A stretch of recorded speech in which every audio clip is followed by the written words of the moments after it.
For Hamlet and the trucking mills favor, quoted a fashion and employment, black, a violet in the use of his prim nature, forward, not permanent, sweet, not lasting, the perfume and suffrage of a minute, no more.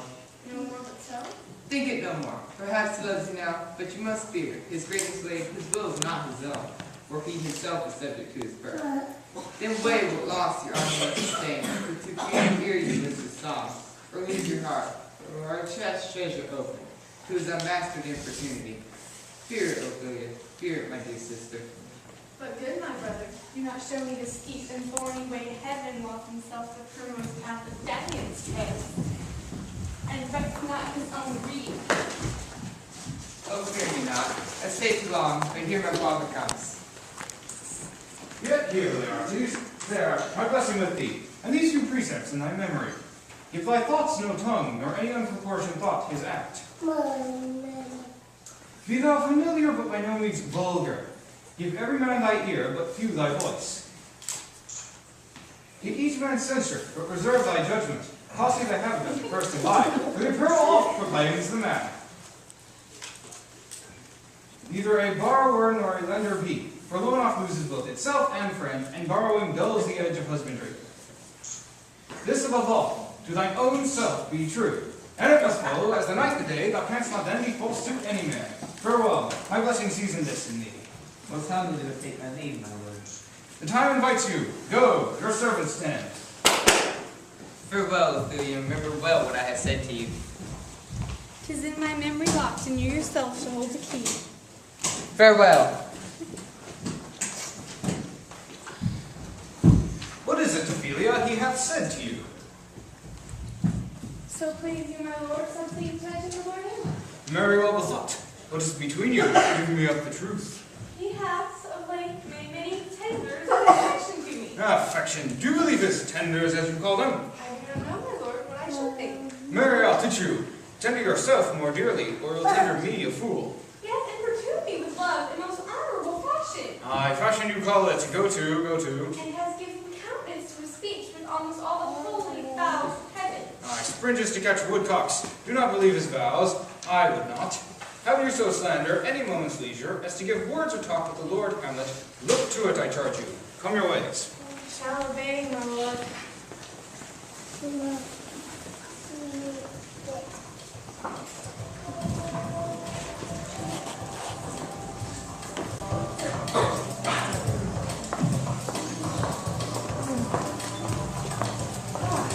Air, right? Truly. It is very cold. There's nothing in fever air. What hour now? I think it wants to 12. Look, my lord, it comes! Angels and ministers of grace defend us. Thou comest in such a questionable shape that I'll speak to thee. I'll call thee Hamlet, King, Father, Royal Dane. Oh, answer me! Beckons you to go away with it. Look, with what courteous section, waves you to a more removed ground. But you like both. No, by no means. It will not speak, and I will follow it. Do not, my lord.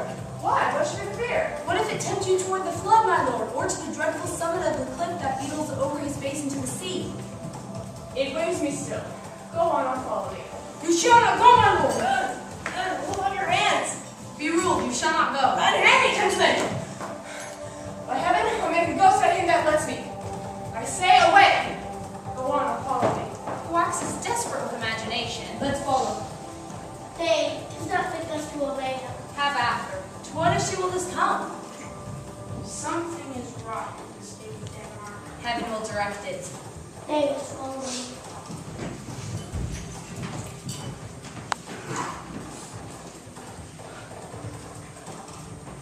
Where wilt thou lead me? Speak, I'll go no further. Mock me.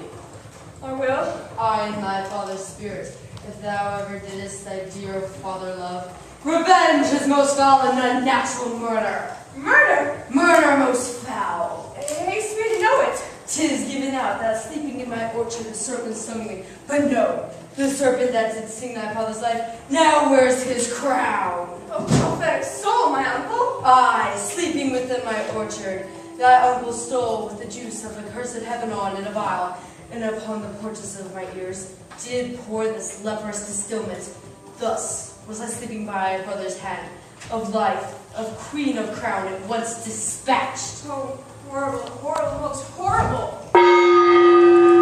Fare thee well, Hamlet, the glowworm's matin to be near, and gins to pale his ineffectual fire. Adieu, adieu, Hamlet, remember me. My lord, my lord. Lord Hamlet! I can secure him.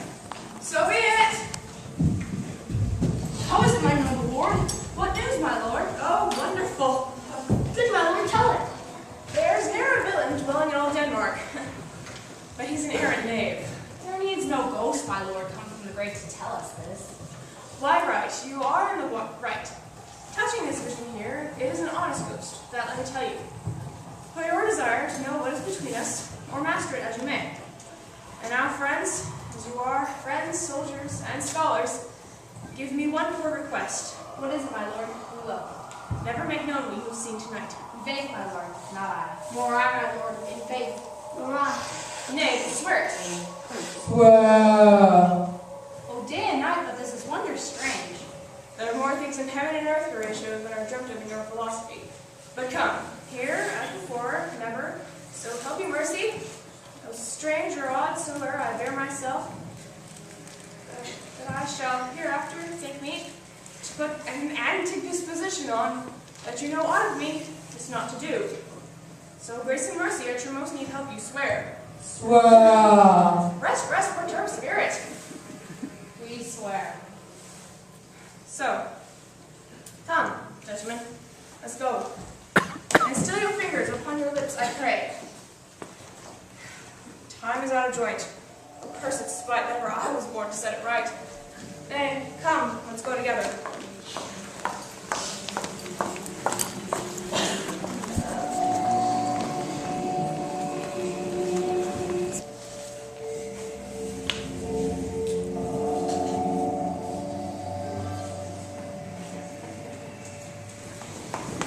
How now, Ophelia? What's the matter? With what in the name of God? My lord, as I was sewing in my closet, Lord Hamlet's shirt, his knees knocking each other, and it looked so piteous and perforce as if you'd been loosed out of hell. Speak of horrors, he comes before me. Mad for thy love? My lord, I do not know, but truly I can hear it. What said he? He took my wrist and held me hard, then goes he the length of all his arm, with his other hand thus o'er his brow. He falls with such perusal of my face as you would draw it. One stayed he so. At last, a little shaking of my arm, his head thrice waving up and down. He raised a sigh so hideous and profound as if it would end all his being. That done, he lets me go, and with his head over his shoulder turned, he seemed to find his way without his eyes. For out of doors he went without their helps. It's the last bit of the light on me. Come, go away to the king. This must be known.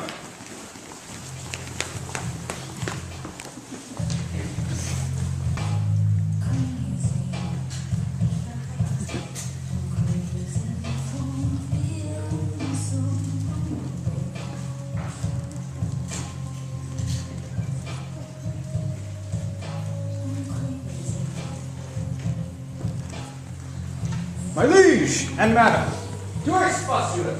What majesty should be, what duty is. Why, day is day, night, night, and time is time. We're nothing but to waste night, day, and time. Therefore, since brevity is the soul of wit, and tediousness the limbs and upward flourishes, I will be brief. Your noble son is mad.